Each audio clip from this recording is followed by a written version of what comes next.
When it was first released in late 2020, the Shure MV7 was one of the first high-end USB XLR combo mics available. And while it wasn't the USB SM7B that Shure kind of teased it to be, it sure did become one of the most popular mics around for podcasting and streaming. Then, almost 4 years later, the MV7 Plus was released, and despite its name, it is not a monthly streaming service, but rather it's an updated version of the original MV7. So, let's talk about the MV7 plus who it might be good for and who it might not be a good fit for. So as usual, let's dive straight into the spoiler. This is not a sponsored video. I did buy the MV7 Plus and way back when the original MV7 with my own money because they seem like neat microphones. This was pretty cool, kind of groundbreaking when it was released, and there's been a lot of sort of questions, a lot of praise, and a lot of curiosity around the MV7 Plus, and I wanted to check it out for myself. And the good news is, it is a really great microphone in pretty much every way. Kind of feel bad for saying this. It is what the original MV7 should have been. When I first unboxed this, I was kind of expecting this, but it didn't exist. So really, in terms of like critiques that I have about the MV7 Plus, other than the fact that I think the $279 MSRP is a bit on the high side, I really have no major complaints. Couple small design things here and there, no deal breakers.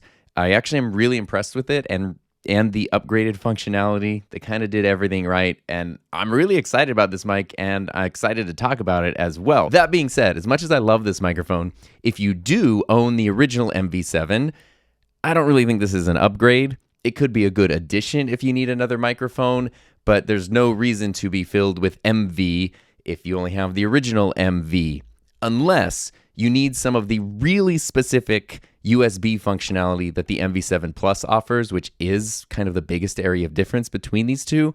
We're going to dive really in depth into that in a little bit. Right now, you are listening to me through XLR in the Rodecaster Pro 2 with no effects and no processing. So this is just the raw microphone sound.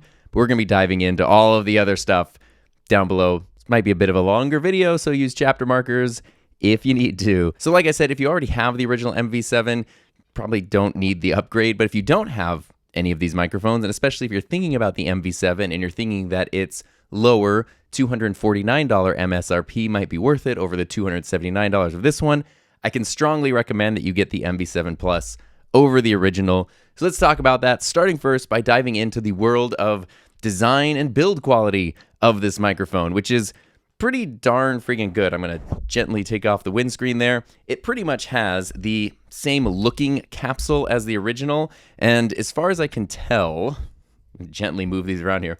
As far as I can tell, this is the same capsule, but there are some different internal components which do slightly change the sound of the microphone a little bit.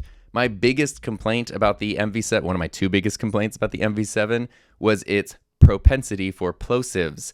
So let's go back. Here I am on the original MV7. Peter Piper pitched a podcast. Of course, there's no windscreen, no pop filter. We're going to put that on there. Peter Piper pitched a podcast. Go to the new one. Peter Piper pitched a podcast. Still not great, but a little bit better. The thing that did get changed is the pop filter that comes with the microphone and the addition, if you're using USB, of a virtual pop filter, which it's kind of the thing that really piqued my interest the most and made me want to check out the microphone. But the original MV7 came with this kind of short windscreen right here that fit here, and the MV7 Plus, while the capsule is the same size, comes with a longer windscreen. If I put these side by side, you can sort of see right here, the new one is significantly taller than the original one, and I'm really glad they did that because this bigger windscreen puts a little more distance between you and the capsule, so that does help reduce those plosives versus the original MV7 where you're naturally just closer to the capsule and then you have prone to plosives. The new pop filter, the new windscreen over here on the MV7 Plus doesn't really seem any thicker. It's just a little bit bigger. Now, like I pointed out in my original MV7 review, this is very different from the SM7B, which not only has a bigger pop filter, this is an aftermarket one that I got from reporterstore.com, but the microphone itself has a metal grate around it. This basically has a pop filter or a windscreen built into the microphone. You don't even need the foam one necessarily. So not only can nothing really get close to this capsule, but this grate, this mesh, is acting as a filter itself. Whereas on the MV7 and the MV7 Plus and the MV7X, which is the XLR only version of this microphone, you do have a little bit of windscreen material, pop filter material in here, but you're kind of just right there at the capsule, and there's nothing else preventing you from getting close to it. So that's always kind of been the weakest point of this microphone, and it's something that you kind of need to deal with. Fortunately, things like SM7B windscreens do fit right on there, and then Peter Piper pitched a podcast because these are bigger and longer. They do reduce plosives quite a bit, and so that's a really helpful thing. There are also other aftermarket MV7 specific pop filters like these Doc Pops from my friend Doc Rock, which should be out quite soon. It's pretty amazing, and he's one guy who just decided to make some pretty awesome pop filters for microphones, including the MV7 and MV7 Plus. So there are aftermarket options, which you probably need. Oh, you really heard a difference when I took that off. But the long story long is that one of my big complaints with the original MV7 was how prone it is to plosives in a lot of cases. It does come with a bigger windscreen that then helps prevent more of those plosives. So I wouldn't say that you immediately need to change it out like I did on the original. I would almost recommend never using this. Let's talk about some other design aspects of the microphone. A lot of people get the MV7 or now the MV7 Plus as kind of their first microphone because it can be a USB microphone. And when you get your first microphone, sometimes you're very confused about how to mount the microphone and what it is compatible with, what kind of mounts and boom arms and stands it's compatible with. The MV7, the MV7 Plus just have universal 5/8 mounts on them, just super standard microphone mounts. They will mount on any microphone stand or boom arm. They do come with a 3/8 to 5/8 adapter. So if you are using something like this Rode DS2 that has a 3/8 mount, you'll easily be able to use that right out of the box. But if you're using something like this tabletop stand from Samson, it just has a 5/8. Well, it has an extension tube on it, and then it has a 5/8 mount on there, and that's what's the bottom of the microphone. Something that Rode does on a lot of their shock mounts and microphones that I really like is it not only has a 5/8 mount, but there's a 3/8 mount kind of built in here, so you don't need any adapters no matter which type of arm or mount you're using, and that amounts to a lot less frustration, and I really love this design. I haven't seen anyone else really implement that. The way that the MV7, the MV7 Plus is, there's plenty of space in this tube here. It's just not threaded. And so that means you can do 5/8, but it would be nice if it just was like this and you also had 3/8 just kind of built in there. Unfortunately, it doesn't. The other thing that I do wish the MV7 Plus had on its mount is like the SM7B, there's sort of a twisting collar here on the end. So you can put the microphone down and then you just twist this.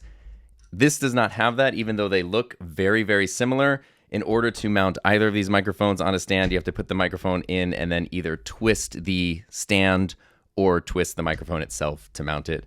Always my least favorite way of mounting a microphone. When it comes to handling noise, you can kind of hear, obviously, if I hit the microphone, you're going to hear that, but it doesn't really pick up a ton. It's about the same as the original MV7. It's definitely a microphone, especially if it's on a boom arm, you could grab it and adjust it and move it around without it being hugely distracting. It's not as good at rejecting handling noise as the SM7B is, where it's impervious to handling noise, but it's pretty darn good to the point where it shouldn't be distracting. And the fact that now the original MV7 has been out for a number of years and handling noise isn't really something that people tend to complain about a lot with that microphone, I think that kind of goes to show that there's not much of an issue there. I got distracted because one of the other changes are the way that these LED lights turn on in USB mode, and I accidentally muted the microphone, which is a thing that I have done a lot when using USB. So you've been listening to me XLR. Now you're listening to me through USB, just recorded into Adobe Audition, again with no effects and no processing. And let's talk about USB, because speaking of USB, on the back, there's no more micro USB. That was my other huge complaint with the original MV7. Even though this microphone came out in 2020, it had a micro USB port on the back of it. That was just no fun to use, very frustrating, and also very prone to breaking. The MV7 Plus finally just has USB-C. It comes with a USB-C cable, but you can use pretty much any other cable with it. You're listening to me through USB right now, like I said before. So now, speaking of USB and speaking of micro USB, let's talk about some major updates to USB, because this is where the biggest change between these two microphones exists. There's a little bit of design. You can kind of see the way the LED lights look on the original MV7 versus the MV7 Plus. I do think this looks cooler. This is just fine. It's just sort of green lights that sort of show up over here, and you have your touch mute and touch monitor mix. Probably not a reason to upgrade the microphone. If you're only using the mic through XLR, these lights don't turn on at all, so it doesn't matter. So now as we're talking about USB, I think one of the most important things to bring up is that in early reviews of the MV7 Plus, people said that the quality, the output over USB was not as good as XLR, and I didn't get this microphone right when it came out. I got it really recently, so it's been out for a few months. As soon as I connected it for the first time, the day I got it to the computer, it said there was a firmware update, and I updated the firmware, and I haven't had any issues with USB. So I can't speak to those first initial problems. My own experience has been that it's been fine. It works just as good as the original MV7, just as good as you would expect a USB microphone to work. And it seems like if there were issues, they must have been fixed in whatever that firmware update was that I installed. And I installed that through the Shure MotivMix App, which is a little bit different than the original Motiv app that they had. So that's what you're looking at right now. And here you can see I have my input of the Shure MV7. I also have other different inputs here because this software can be used as sort of like virtual routing software for, streaming and recording and stuff. You can even record in here, but the reason I'm not recording directly into this application right now is that once you start recording, you can't change any of the mic settings. So I can't go through and show you the different tones and the different sounds and all that stuff. So as you can see here, I'm actually recording into Adobe Audition, again, with no effects and no processing. And that's so that way you can hear the changes that I'm making via USB. And this app is really important. If you are planning to use this primarily as a USB microphone, it would be a huge mistake to not use the MotivMix app. It is plug and play. So as soon as you connect it, you can select the MV7 Plus in any of your normal applications, just like you would any USB microphone. But if that's all you're going to do, then you might as well just use any potentially cheaper also USB microphone.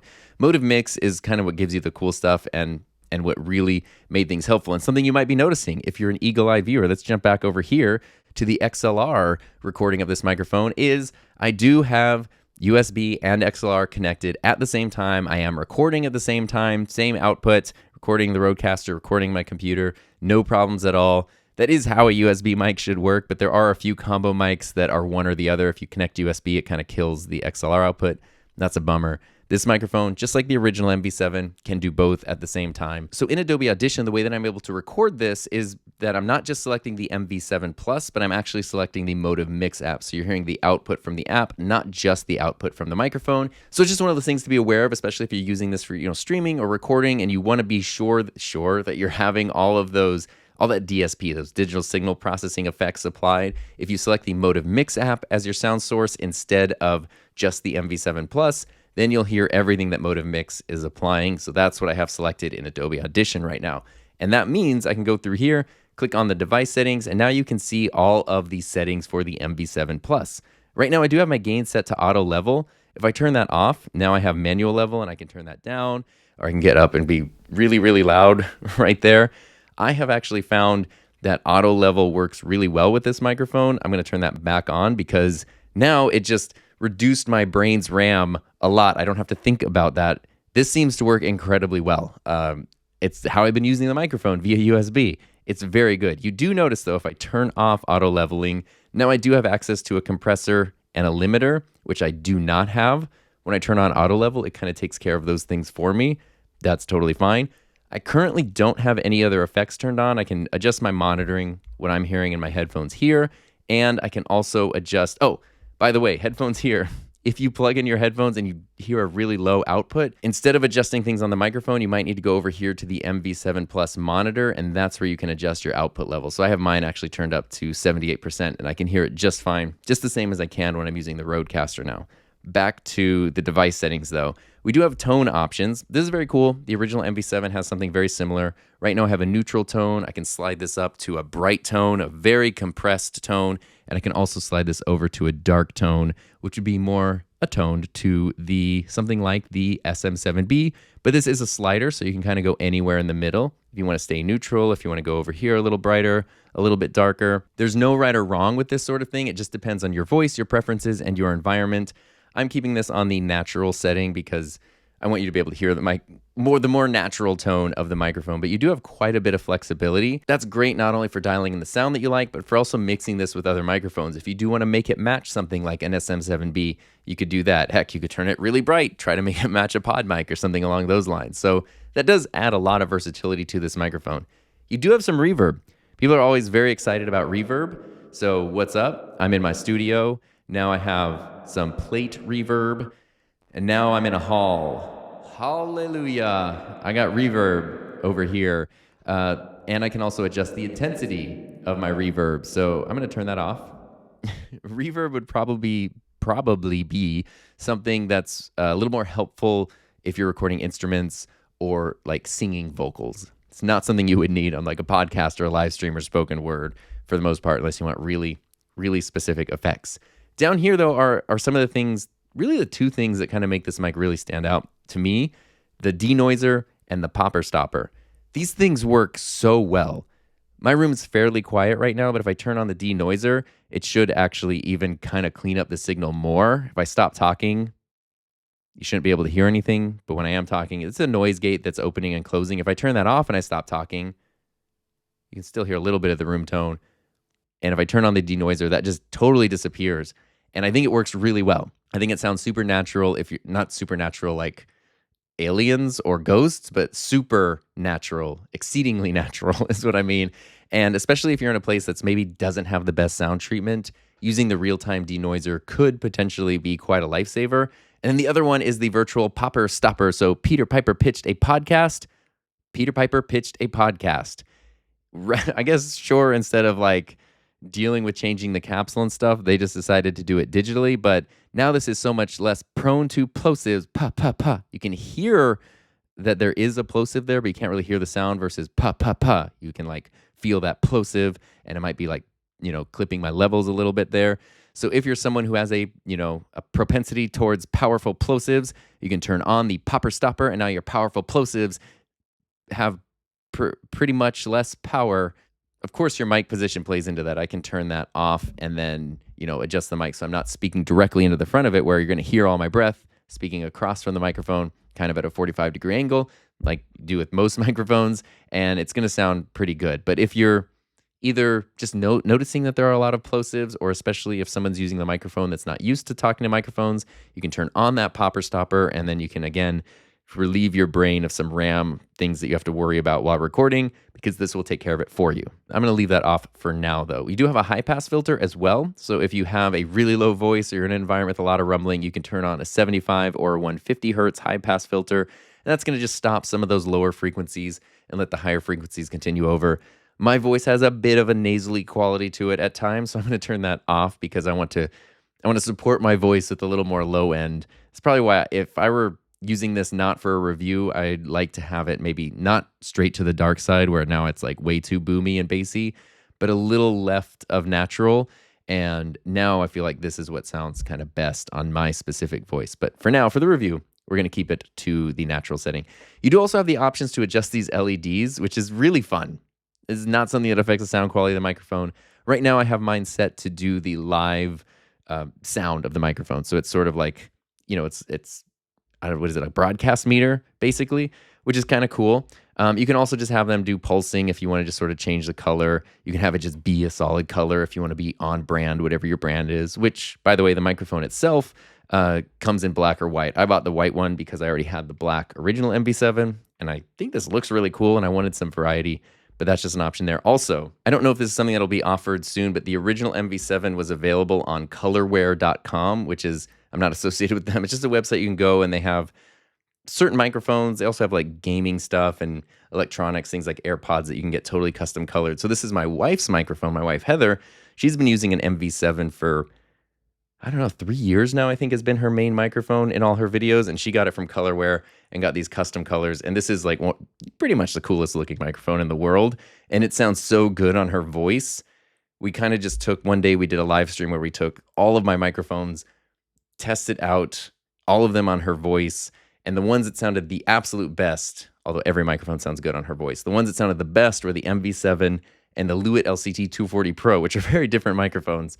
But then she wanted to go with the MV7 because you could get it custom colored through Colorware. So that's pretty neat. If you don't, it does cost a little bit more money to get the custom colors. Don't know if they'll be offering that with this one at any point, but I think the white one looks pretty cool. Going back to the colors of the LEDs, what's really cool is that you can adjust them pretty easily. If you want to just change what the color is on the LED, you can, you could kind of keep it the green, or you could change it to any of these other colors here. And what I've been doing is I have been doing live LEDs because I like just the way that they move while I talk. And then the brightness I haven't maxed out because I like bright colors. Not sure if that was clear or not. And then down here, you can change the color theme. So in mine, the main middle part is blue, and then it goes kind of pink purple on the edge. So if I were clipping it, if I were really clipping it, it would turn green. You can change that. You have all these different sort of settings here, however you want these lights to look. So it's kind of fun. Lots of customization, lots of things to fit in. Doesn't affect the sound of the microphone, but it's fun. And as I've said many other times, it's actually okay to just have fun with your audio. It doesn't have to be super serious business all the time. You can just enjoy yourself and have some fun. So now we're back on the XLR connection of the MV7 because I want to show you something that is sort of different. What you notice right here is I have the MV7 Plus selected, and if I go into the MV7 Plus's settings, these are all the settings I have. A question that I had, I'm going to disconnect this microphone via USB. Oh my God, I can't connect it because it's micro. I legitimately forgot that the MV7 does not have USB-C. Now I'm going to use an adapter, connect the original MV7. That cable's not working, so let's try another cable. Hey Tom, why were you so frustrated about USB-C not being included on this microphone? I don't know. Maybe it's these reasons right here. So the whole thing I wanted to show you, the whole reason I want to show you any of that was because now down here we have the MV7 Plus and we also have the MV7, which I could just add right here. Now I have both microphones in MotivMix, which is pretty darn cool. If I go to the MV7 Plus settings, I have all the settings we just went through: tone, reverb, denoiser, pop stopper, all that cool stuff. And if I go to the MV7, the original, these are the only settings I have. I can adjust whether the mic is near or far, wherever you are. And the tone, I can do the same dark, natural, or bright, but I don't have a slider. It's just one of those three things, and that's it.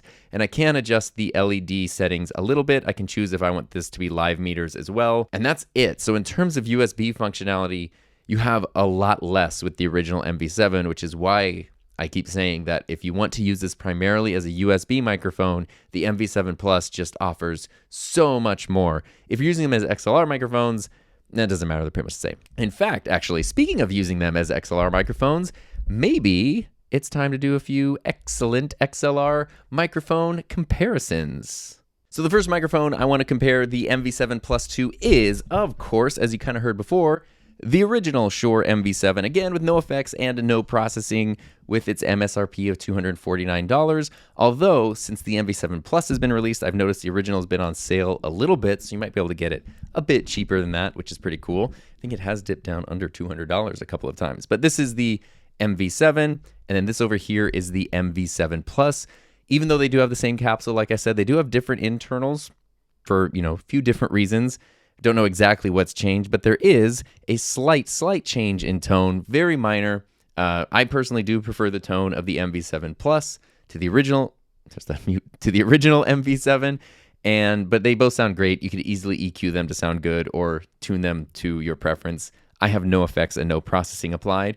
One thing that's interesting though, over here on the MV7 Plus, is I have this at 47 decibels of gain, and over here on the MV7, I have this at 49 decibels of gain. So pretty even on the Rodecaster, which has very good preamps, very good clean gain preamps. But I was using both of these microphones, or my wife and I were using these microphones on her Focusrite Scarlett 2i2 3rd gen. So it doesn't have as good preamps. We were using boosters, we were using the same booster, and it was kind of crazy because her gain knob with the original MV7 had to be turned up to like 1 or 2 o'clock, while my gain knob on the MV7 Plus on the same interface had to be turned down to like 10 or 11 o'clock. So they kind of look like this, whereas it's like you would think they would be basically identical. So I don't really know what that means in terms of the output.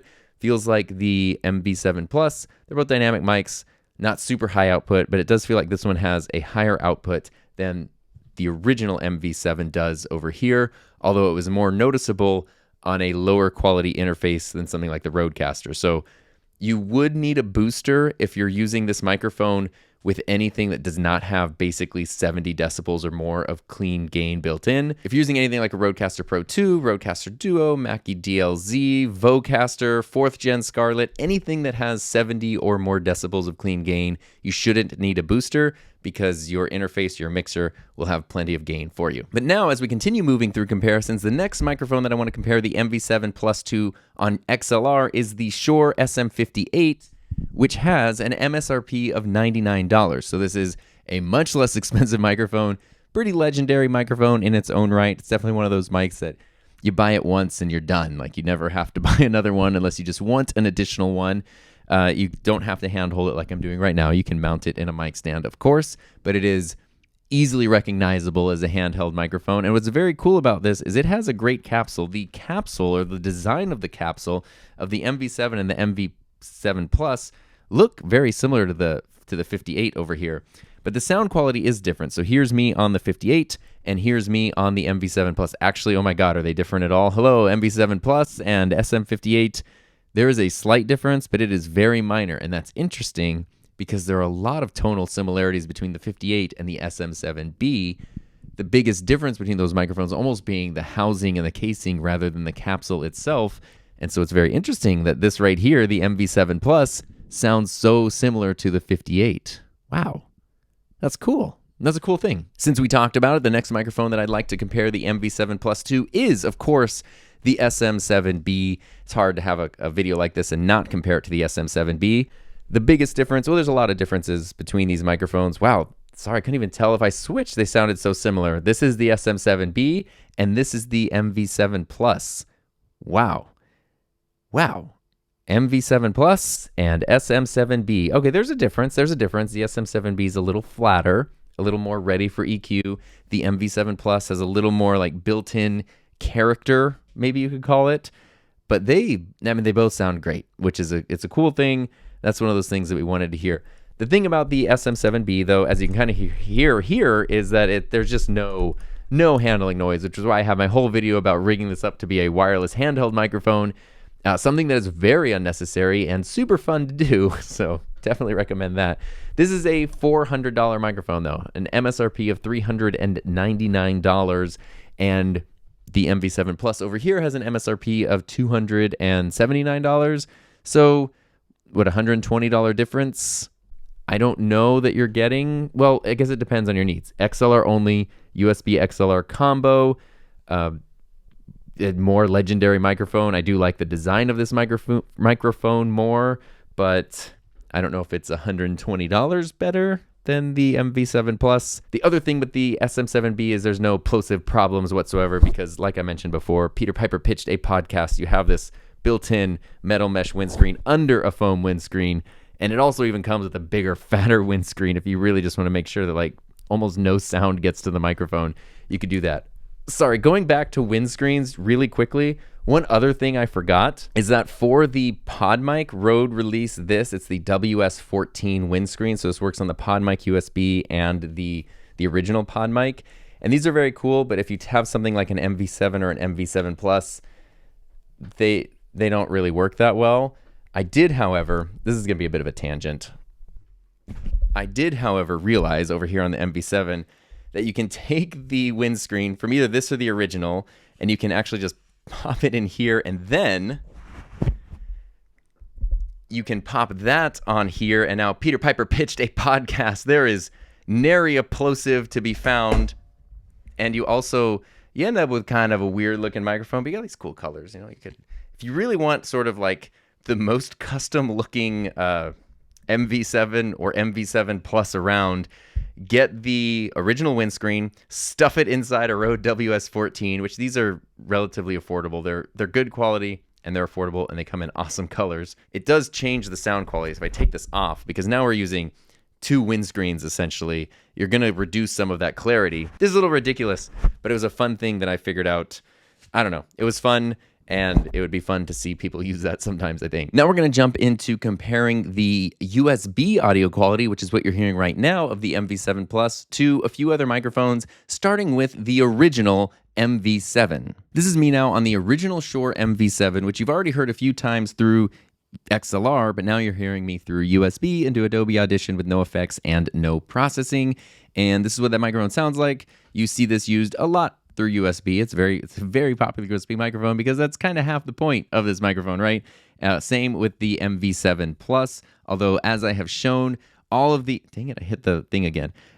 Except for that, as I have shown, the added USB functionality of the MV7 Plus makes it such a good choice if you are using this as a USB only microphone, because then also you don't have to deal with micro USB. And now I'm back over here on the MV7 Plus, the next USB microphone, which is now a USB only microphone. It's actually like my favorite USB only microphone, is the Sennheiser Profile. So now this is me on the Sennheiser Profile. Like I mentioned, pretty much my favorite USB only microphone. This has an MSRP of $129. I love this microphone because it sounds great. It's super simple. You have all the controls right there. It's sort of the opposite of the MV7 in that you don't need any apps with it. Absolutely not. You can just plug and play and then you're kind of done. It's super versatile. It's small. It's compact. It comes with this cute little base, but of course you can mount it on any arm. I just really love this microphone a lot. So this is me on the Sennheiser Profile. Once again, on the MV7 Plus, the next microphone we're going to go into is a USB XLR combo mic. $249, $259, very similar MSRP to the MV7 Plus, probably its closest competitor, which is the Rode PodMic USB. Here's me on the PodMic USB. This is obviously being done through USB, even though this is also an XLR USB combo microphone. The PodMic's awesome. It's very tough to compare the PodMic and the MV7 because they share so many similar features. Rode, the PodMic, you will not have all that accessibility through MotivMix, but you are able to use it through Rode Central, where you have basically all the same DSP processing as you would in a Rodecaster, but through the Rode Central app. So they're pretty even in that regard. It's just sort of how their sounds are and the way that they sound different, and maybe even the design and the style. The PodMic is a very heavy-duty microphone. I really like the PodMic USB, although I will say, just to my ears, I do prefer, with no effects and no processing, I do prefer the sound of the MV7 and the MV7 Plus over the PodMic, although you can EQ the PodMic to sound really, really good. And the last USB mic that I want to compare this to is another combo mic at a lower MSRP that's been out for a bit longer, which is the Samson Q9u. This is me on the Samson Q9u, which I do think is a pretty underrated microphone. It does have a little twisty thing down here on the yoke, which is no yoke. So obviously this is taking a lot of design cues from the SM7B. I have a whole review about this microphone. It's been out for just over 3 years at this point, so it's definitely not a new microphone by any means, but it's a cool microphone. It's an underrated microphone. I think it does not have any fancy USB features other than that it is a USB microphone that you can also monitor with here. That's kind of it. The MSRP on the Q9u is $199, but honestly, I haven't actually seen it for sale at that price in a very long time. I've seen it regularly at like $150 or less. You never know because those prices change a lot. I don't know that with things like the PodMic and the MV7 Plus, I don't think I would spend $199 on this microphone, but $150, $130, then it becomes a very, very competitive USB XLR combo microphone. And it does have its own unique sound, which I like quite a bit. I've used this microphone a lot over the years. It's a fun one. It's a good one. Maybe a little overpriced in terms of MSRP these days, although super easy to find on sale. And I actually, there's one other USB microphone that I want to compare that I'm going to add into everything that I just realized I was overlooking right now. So I'm going to do that. So this now is the Rode NT USB Plus. Probably in terms of USB only microphones, my favorite sounding overall USB microphones. I said the Sennheiser is my favorite one, and that's the overall package. I love the way the Sennheiser Profile sounds. I love the thing that wins it over for me is the simplicity. It's very small. This is a very big, heavy microphone, sort of awkwardly designed and shaped. The Profile also has all the physical controls, so you don't need to dive into anything. There is no physical gain dial on the NT USB Plus, which is a big minus for this Plus because that means you have to adjust all the gain in your computer somewhere. That always kind of annoys me, but as you're listening to me with no effects and no processing, I love the way that this microphone sounds. It has an MSRP of $169, and it works again with Rode Central, so you get all of that digital signal processing there. I have a whole separate review about this if you want to learn a bit more about it. It's awesome. It kind of wins me over again every time that I use it. It's a great update to the original NT USB. It's not a combo mic though, so it's only USB, just like the other only USB microphones we've been comparing it to. But it is... it's such a good sounding microphone. Every time I listen to it, I just get surprised by how good this microphone sounds. And I forgot, it was kind of sitting on my shelf over there, and I almost forgot to include it in this comparison. Wanted to make sure that you get to hear the Rode NT USB Plus.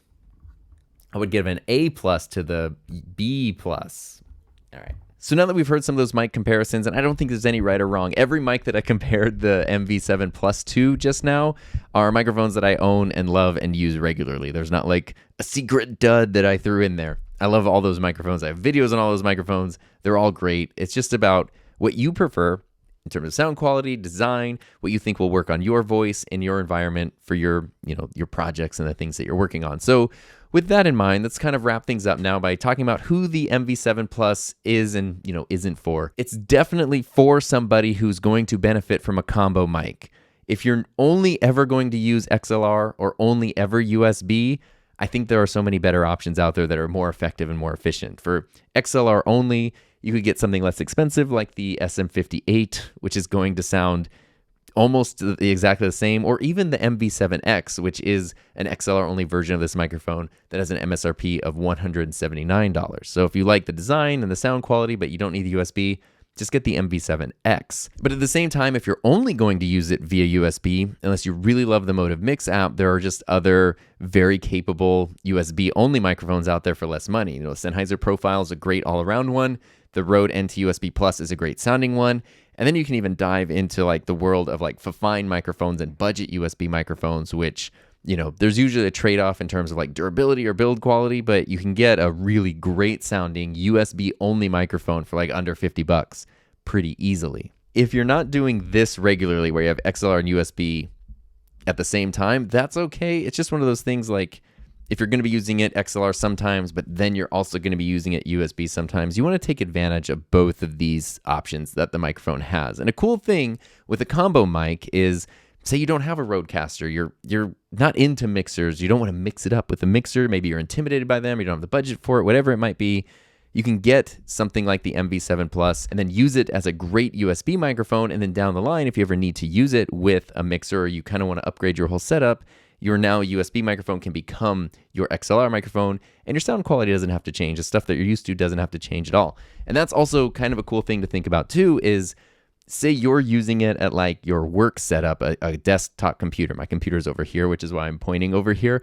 But say you're using this as like a USB microphone for work calls or that sort of thing. But then maybe you also do a podcast for fun on the side or something, or even for work. I don't know your life.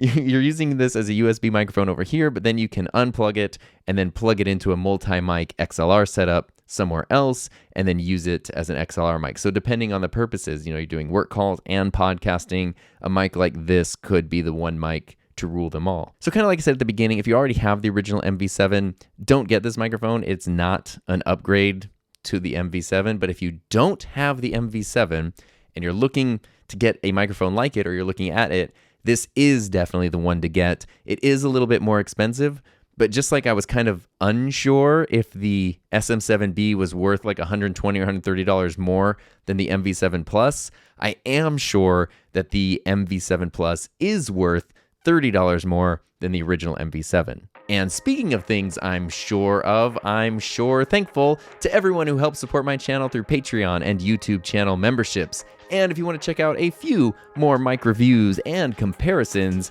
check out these videos right here, including this 25 mic video where you hear more than 25 microphones on both my voice and my wife's voice as well. I can talk. Male and female voices, lots of microphones. That's that video right there.